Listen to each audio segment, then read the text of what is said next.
Il est maintenant temps de comprendre le relevé des apprentissages. Le relevé d'apprentissage, c'est en quelque sorte un bulletin officiel qui provient du ministère de l'Éducation. Ce relevé arrive pour la première fois dans le cheminement d'un élève en quatrième secondaire. En effet, c'est à partir de la quatrième secondaire que le ministère contrôle le résultat des élèves par quelques calculs statistiques, ainsi que par la fusion entre la note de l'école et les examens du ministère. C'est sur ce relevé d'apprentissage que le ministère contrôle les matières que tu réussis et détermine si tu mérites l'obtention de ton diplôme. En haut à gauche, juste en dessous du nom du ministère de l'Éducation, se trouve ton nom ainsi que ton code permanent.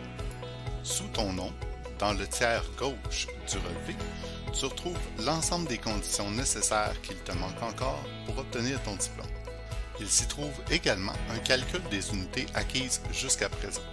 Dans l'autre partie, à droite, tu retrouves la liste des matières que tu as complétées, avec d'abord son code officiel au ministère de l'Éducation.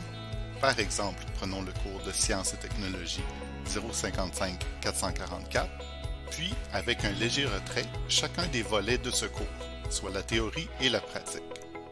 Se trouve également une colonne UN pour unité. La réussite du cours t'accorde ces unités. Les unités sont accordées pour le cours au complet et non pas seulement pour l'un de ces volets.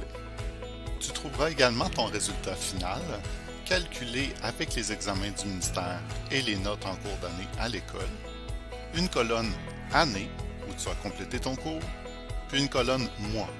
Normalement, le mois est juin 06, puisque c'est la fin de l'année scolaire. Pour les cours qui ne sont pas évalués par un examen du ministère, tu retrouves le rang 5e. Plus le chiffre est petit, plus tu es fort par rapport aux autres élèves de ton groupe.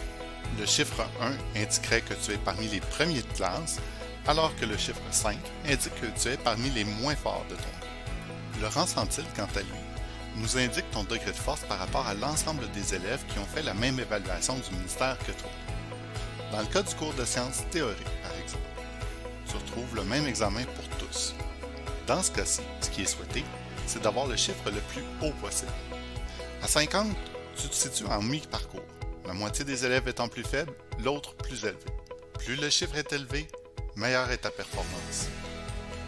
À 90, par exemple, ça indiquerait que 90% des étudiants ayant fait le même examen ont eu une performance moindre que la tienne. Plus le chiffre est petit, moins bonne est ta performance, ce qui nous indique que les autres sont plus forts que toi.